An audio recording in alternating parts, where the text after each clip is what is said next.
Vreun coleg pentru o probă de stație, dacă mă aude.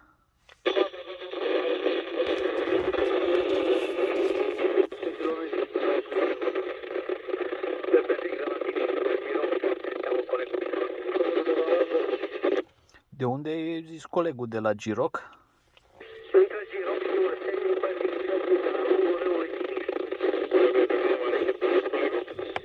Da, colegul de la Giroc, mersi. Eu sunt pe la Buziaș, colegul, să știi. E destul de departe. Colegul de la Buziaș, pe autostradă recepționezi?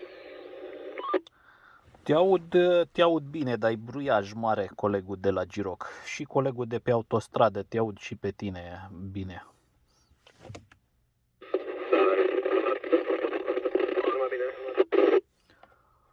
Da, mersi, colegul de la Giroc, numai bine, sănătate. Colegul de pe autostradă, pe la ce kilometru sau pe unde ești?